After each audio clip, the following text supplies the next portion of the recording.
மாதவரம் என்னும் ஊரில் கேசவன் என்ற வயதான அந்தணர் ஒருவர் வாழ்ந்து வருகிறார். எல்லா உயிர்களையுமே நேசிக்கும் கேசவன் மக்களிடம் யாசகம் பெற்று தனது வாழ்க்கையை நடத்தி வருகிறார். ஊருக்கு ஒதுக்குப்புறமாக ஒரு குடிசையில் தங்கியிருக்கும் கேசவன் தனது குடிசையின் வாசலில் 2 பெரிய தண்ணீர் தொட்டிகளை வைத்து அதில் தண்ணீரை நிரப்பி வைப்பது அவரது வழக்கம். அந்த தண்ணீர் தொட்டியில் பறவைகளும் விலங்குகளும் தாகம் தீர நீர் அறிந்துவிட்டு செல்லும். அந்த வழியாக செல்லும் வழிபோக்கர்களும் கேசவனின் வீட்டில் தண்ணீர் அருந்தி தாகத்தை தணித்துவிட்டு செல்வார்கள். தினம் தினம் எந்தவித எதிர்பார்ப்பும் இல்லாமல் நீரை தானம் செய்வதால் கேசவனின் புண்ணிய கணக்கு மளமளவென்று அதிகரித்துக் கொண்டே போகிறது. இவ்வாறு அதிக அளவில் தானங்களை செய்பவர்களுக்கு இந்திரலோகத்தில் பதவி கிடைக்கும் என்பது ஐதீகம். இதை உணர்ந்து கொண்ட இந்திரனுக்கு தனது பதவிக்கு ஆபத்து வந்து விடுமோ என்ற கவலை ஏற்படுகிறது. உடனே தனக்கு துணையாக அக்னி தேவனை அழைத்துக் கொண்டு இந்திரனும் அக்னி தேவனும் வயதானவர்கள் போல வேடமணிந்து கேசவனின் வீட்டுக்கு வருகிறார்கள்.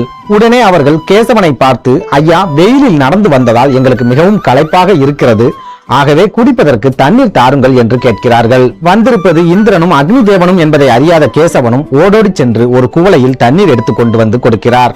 அந்த தண்ணீரை வாங்கி இருவரும் மடமடவென்று குடித்துவிட்டு, எங்களுக்கு இன்னும் தாகம் தணியவில்லை, ஆகவே இன்னும் கொஞ்சம் தண்ணீர் தாருங்கள் என்று கேட்கிறார்கள். இதனால் மறுபடியும் தண்ணீர் எடுப்பதற்காக கேசவன் வீட்டுக்குள் செல்கிறார். ஆனால் இந்திரனுடன் வந்துள்ள அக்னி தேவன் தனது மாய சக்தியால் கேசவனின் வீட்டில் ஒரு சொட்டு தண்ணீர் கூட இல்லாத அளவுக்கு வற்ற செய்து விடுகிறான்.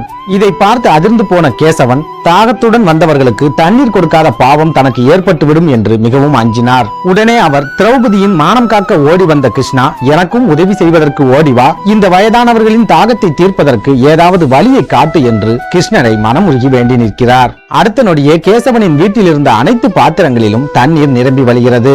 அக்னி தேவன் எவ்வளவோ முயற்சி செய்தும் அந்த தண்ணீரை அவனால் ஆவியாக்க முடியவில்லை. இதனால் தோற்று போன இந்திரனும் அக்னி தேவனும் மறுபடியும் இந்திரலோகத்துக்கே திரும்பி சென்று விடுகிறார்கள். இந்த சூழலில் கேசவன் பெருமாளை வேண்டிக் கொண்டு தனது குடிசைக்கு பின்புறத்திலேயே சிறிய அளவிலான கிணறு ஒன்றை வெட்டுகிறார். திருமாலின் அருளால் சில அடிகள் தோண்டிய உடனேயே அந்த கிணற்றில் சுவையான தண்ணீர் கிடைக்கிறது. இதனால் அந்த ஊரில் இருக்கும் பலரும் தாகத்தை தணித்துக் கொள்வதற்காக கேசவனின் கிணற்றை நோக்கி வர ஆரம்பிக்கிறார்கள். மறுபடியும் கேசவனின் புண்ணிய கணக்கு மளமளவென்று உயர்ந்து வருகிறது.